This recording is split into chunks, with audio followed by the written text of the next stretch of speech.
sini saya akan mempresentasikan judul tugas akhir saya yang berjudul deteksi penyakit pada daun tanaman merica menggunakan teknik klasifikasi citra berbasis computational neural network. Yang di sini sebagai salah satu syarat akhir tugas pada tugas akhirnya. Oke, next. Di sini ada latar belakang.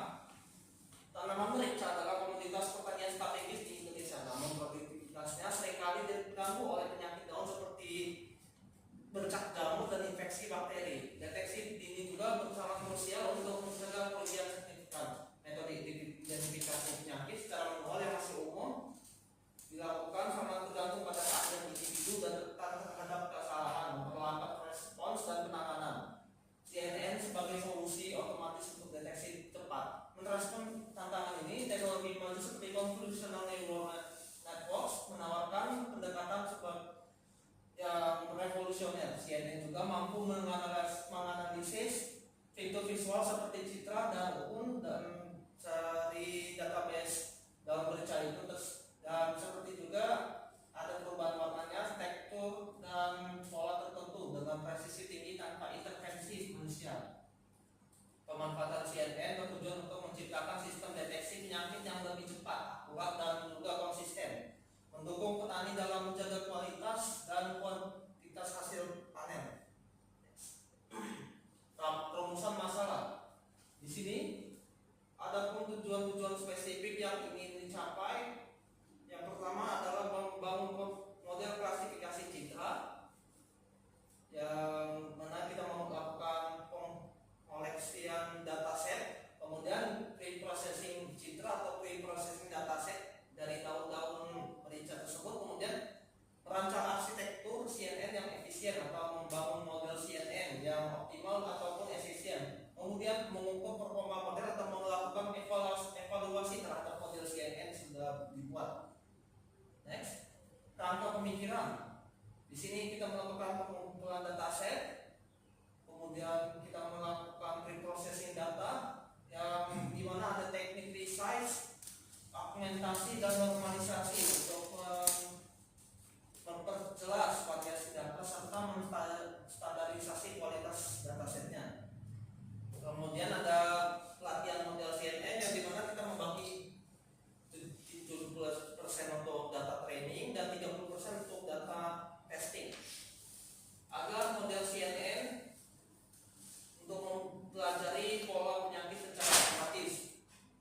Dan terakhir adalah evaluasi model CNN. Kemudian performa model menggunakan metode standar untuk memvalidasi akurasi dan keadaan deteksi penyakit seperti akurasi, presisi dan ataupun F1 score. Next, di sini ada hipotesis penelitian. Dasar keberhasilan itu ada banyak, yang dimana ini menjadi kunci yang menjadi dasar ekspektasi terhadap kinerja untuk CNN. Yang pertama adalah akurasi model tinggi, kemudian ada peningkatan kinerja melalui pre-processing, ketiga ada presisi dan recall yang unggul, dan keempat adalah keseimbangan prediksi. Semua ini sudah ada di beberapa jurnal yang saya baca dan dijadikan sebagai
rekan CNN sedang melakukan relevan dalam konteks ini, yaitu pertanian modern khususnya untuk deteksi penyakit tanaman khusus seperti daun merica, daun tomat, dan juga sebagainya, yang dimana identifikasinya sangat cepat dan akurat itu merupakan salah satu kuncinya.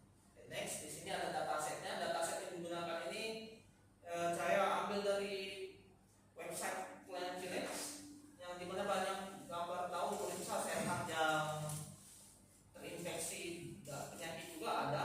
Dataset ini dipilih karena rekam jejaknya yang terbukti efektif dalam berbagai penelitian klasifikasi citra tanaman. Oke, di pendukung sebelumnya itu ada penelitian dari Erentios 2018 atau TU 2019 menunjukkan bahwa model CNN dapat mencapai akurasi luar biasa hingga lebih dari 99%, dan dalam mendeteksi berbagai penyakit pada tanaman. Studi serupa di tingkat lokal juga telah membuktikan efektivitas CNN mencapai akurasi sempurna dalam membedakan jenis daun herbal, menegaskan bahwa potensi CNN itu sangat besar dalam aplikasi agritech di Indonesia. Di sini ada metodologi. Nah, di sini ada persiapan data, yaitu pengunduhan dan seleksi dataset diikuti dengan resize gambar berdimensi seragam, augmentasi untuk memperkaya variasi data dan normalisasi pixel untuk standarisasinya. Nah, datasetnya ini dibagi menjadi 70% dalam pelatihan dan 30% untuk pengujian. Pelatihan model CNN didesain dengan arsitektur ringan namun efisien, yang seperti pada contoh Google Colab, yaitu salah satu model CNN yang akan kita rancang di aplikasi Google Colab, dan juga mampu mengekstraksi fitur penting dari citra daun, dataset daun merica. Proses pelatihan ini berfokus pada optimasi bobot model untuk klasifikasi akurat. Oke, yang terakhir ada evaluasi model CNN. Evaluasi model juga dilakukan menggunakan metode klasifikasi standar seperti akurasi, presisi, recall, dan advanced score untuk memastikan ketepatan dan keandalan model. Confusion matrix juga digunakan untuk visualisasi distribusi prediksi. Next ada dataset. Sudah dijelaskan ini, dan kemudian ada prosedur penelitian yang sistematis, pengunduhan dan seleksi dataset, kemudian ada resize dan augmentasi gambar. Ketiga, yaitu menormalisasi pixel. 4, melatih model CNN dengan dataset yang 70% yang sudah dibagikan. Kelima, ada evaluasi dari kinerja model. Dan terakhir adalah visualisasi hasil yang memberikan label terhadap daun mericanya, yang dapat membagikan mana yang daun yang sehat dan juga daun yang ada penyakit seperti infeksi bakteri dan juga bercak jamur. Next, di sini ada contohnya juga. Ini adalah confusion matrix, dan di sini akurasi keseluruhannya ini. Kalau untuk F1 score saya ada lagi dan ada fotonya juga, tapi saya menggunakan confusion matrix untuk membuat heat mapnya dari dataset yang sudah kita latih modelnya ini dalam aplikasi desainernya seperti Google Colab, yang dimana ini menunjukkan proporsi prediksi yang benar terhadap total data uji, memberikan gambaran umum kinerja modelnya. Presisi dan recall juga, presisi mengukur ketepatan model dalam deteksi kelas positif, sementara recall mengukur kelengkapan model dalam identifikasi semua kelas positif yang ada. Nah, dan di sini juga ada F1 score-nya, tapi kalau dari foto ini adalah confusion matrix, merupakan data rata-rata harmonis dari presisi dan recall sangat berguna ketika dapat ketidakseimbangan kelas dalam dataset.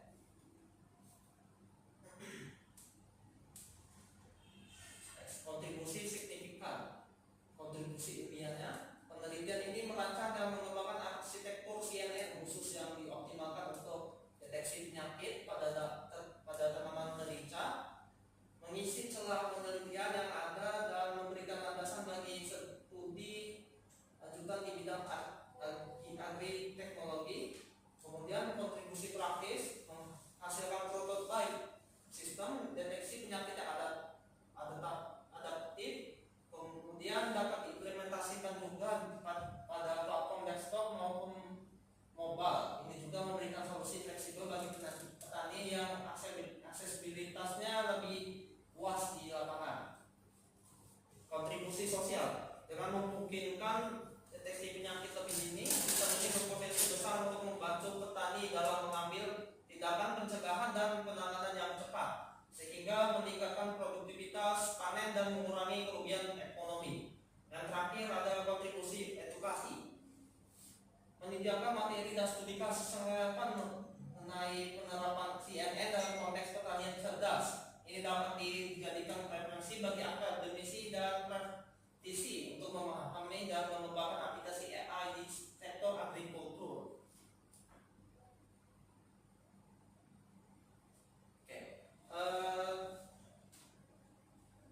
Kemudian itu saja dari saya. Sekian dari presentasi saya. Saya akan membuka pertanyaan untuk penguji 1, penguji 2, dan pembimbing. Bisa ditanya.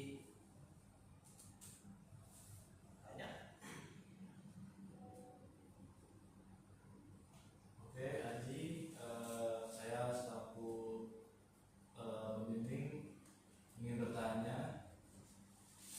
Jadi mengapa kamu memilih dari pendekatan konvolusional neural network CNN untuk mendeteksi penyakit pada daun merica dibandingkan metode lainnya seperti SVM dan decision tree? Kenapa kamu memilih CNN tersebut? Terima kasih pertanyaannya, Pak.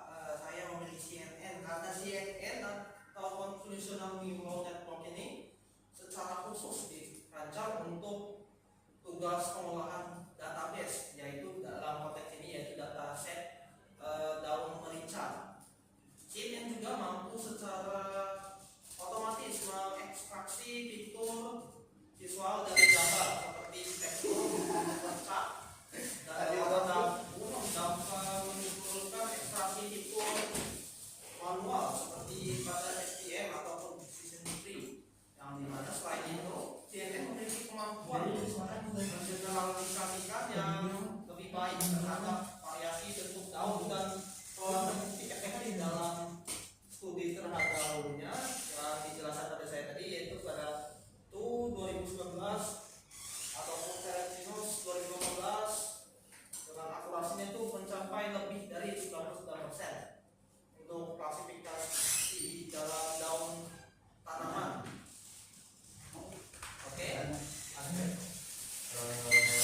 Cukup saya rasa jawaban. Terima kasih, Pak. Saya akan tanya lagi dari komisi 1 dan komisi 2.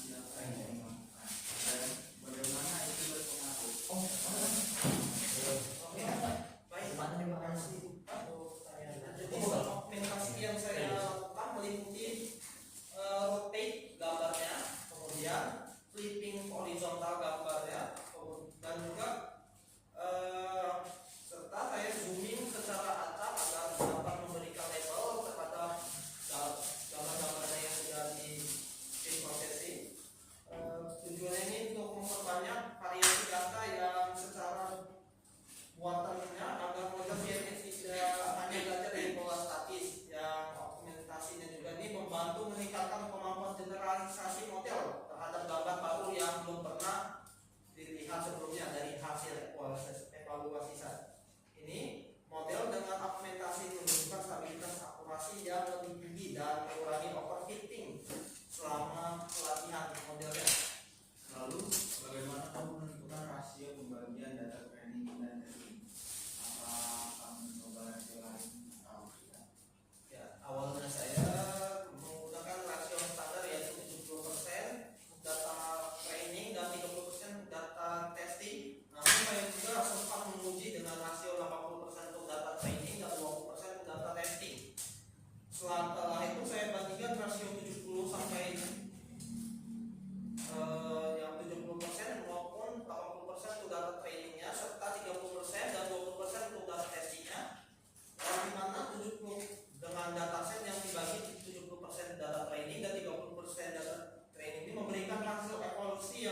stabil pada data pengujiannya, terutama pada metrik F1 score dan juga MCC,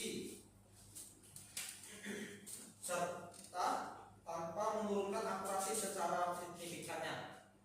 Oke, rasio ini saya pilih karena memberikan keseimbangan antara data yang cukup untuk melatih model dan data yang cukup untuk menguji performanya. Dan cukup Pak. Oke, sudah boleh. Oke, terima kasih untuk Bapak penguji 1. Oke, untuk Bapak penguji 2 bisa boleh bertanya. Oke, baik, jadi saya selaku penguji 2 ingin bertanya tentang dalam bagian kontribusi kamu menuliskan tentang potensi implementasi model ke dalam sistem desktop atau mobile. Apakah kamu sudah merencanakan teknis implementasinya? Terima kasih Bapak penguji 2 dalam pertanyaannya. Untuk tahap ini saya masih fokus pada pengembangan modelnya dan juga evaluasi performanya. Namun secara teknis saya merencanakan untuk mengintegrasikan model CNN ini ke dalam prototype aplikasi berbasis Python yang menggunakan library seperti Streamlit dan juga untuk desktop itu dan TensorFlow Lite jika nantinya ingin dikembangkan ke aplikasi mobile. Framework ini juga memungkinkan interference model dengan resource komputasi rendah yang cocok untuk menggunakan di lapangan oleh petani-petani daun tersebut. Oke, ada lagi Pak. Baik, satu lagi dataset plan Lex yang kamu gunakan merupakan dataset terbuka. Jadi apakah kamu sudah mempertimbangkan untuk melakukan pelajaran dan menggunakan gambar yang diambil langsung dari lapangan? Pertanyaan sama baik Pak, terima kasih. Saat ini saya sedang menggunakan dataset Planimage karena datanya sudah bersih dan terlabel dengan baik. Namun saya juga menyadari pentingnya validasi di kondisi nyata, di kondisi real life-nya. Oleh karena itu, saya berencana di tahap selanjutnya